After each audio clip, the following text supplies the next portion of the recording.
Something Yeah. also that interests me is a little bit of like how you become such a skilled fighter, you know, for all you guys. So like just early on in MMA, what kind of like how, like for example, right? If you look back on Sean O'Malley's Instagram, you'll see him like doing these like really underground fights back in the day. And it's like, damn, this kid's been doing it forever. You think like right now with his star power, he like is soft, you know, but there's a lot of things that you guys have been through that nobody knows about before the cameras hit you. So I guess like because I find you a really skilled fighter today, like I guess how'd you become such a skilled fighter like maybe in the early days? Uh, well, Like you it started had with nothing to, boxing and it had shit nothing and to do with skill, blood. I'm gonna tell you nah. right now. I was just a fighter overall, man. I used to like the job that I used to have back working security, man, dealing with a lot of just, young punks, even being a young punk myself.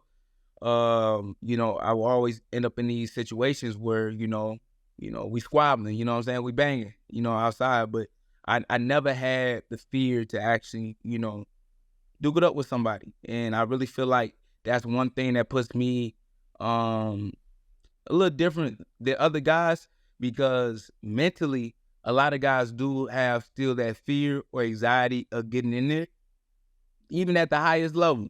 At the highest level, them being number 2, number 3 in the world, like they have that fear because, in all reality, there's still a mystery of the unknown. You don't know what's gonna happen, right? You can go out there, you know what I'm saying, have a great fight, or you go out there 10 seconds, boom, get knocked out, cold, be like, hey, what happened, right? So my biggest thing is, for me, mental-wise, I feel like, my early days, me not giving a fuck and me not being scared of any situation happening and throwing down, because I wasn't even scared for a situation to pop off and not realizing, like, bro, I could die in this situation. Like You those real didn't think like situations that. where, but I didn't think like that, But Yeah. it was more uh not just arrogant, but ignorance, right? It was more ignorance than anything, It's not like I was like, nigga, like I'm ready to die, like I'm ready to go right now, but like I just didn't care, And I felt like, with that being said, when I go into that real cage, when I get into a real fight, real competitive, like there's nothing scary about that than when I was really outside with it. Because like people got gunplay, right?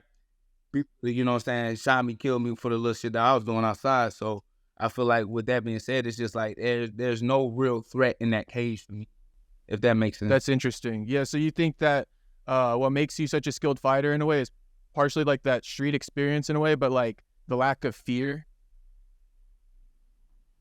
Yeah. I think a lot of guys that give certain people a little too much respect, right?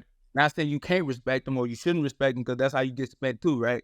But like, stop giving so much like they not beatable, right? Like when you see the Hamzats, right, or when you see Shavkat, like a lot of guys, when even when I bring them up at the PI, I ain't gonna put nobody on blast, but like niggas that in the weight class, like, oh, I hate to fight them. Like, nigga, what?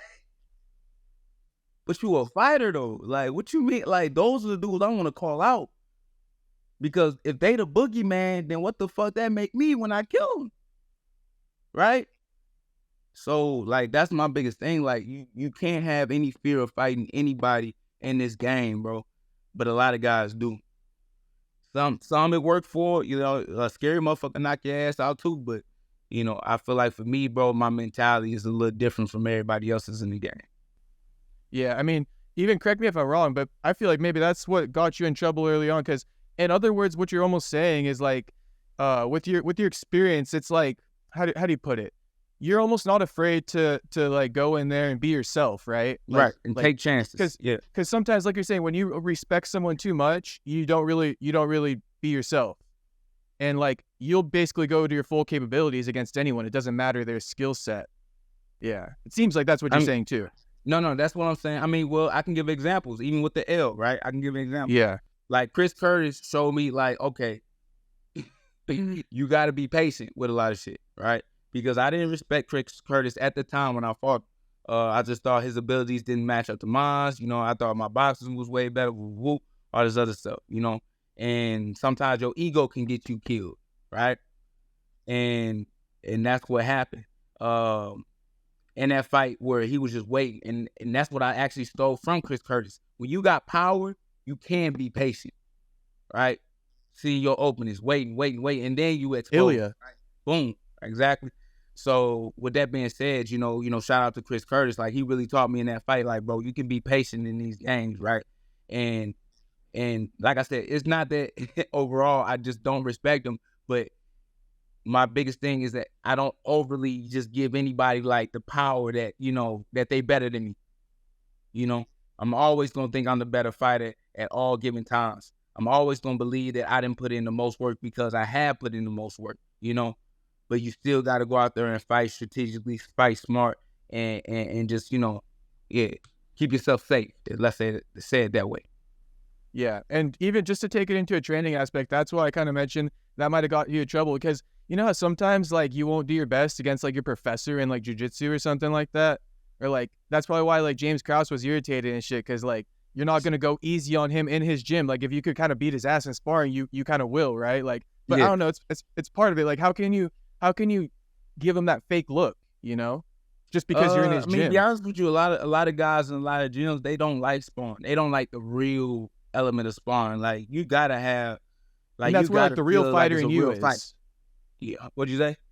I said that's where the real fighter in you is. That's what like we're talking about. That's where you're more of a real fighter in that aspect. But I don't do it like every single day though. Like my thing is like people think every time we spar like we going to war. It's not like that. But at the end of the day, like the days that we do have those sparring where we trying to fine tune things up and we trying to get ready for an actual fight, you gotta turn it up. You gotta bang, bro. Like what y'all talking about? Like motherfuckers want to tap spar and do all this other bullshit, but you're not gonna get a real feel. And then that's where people have their wars at.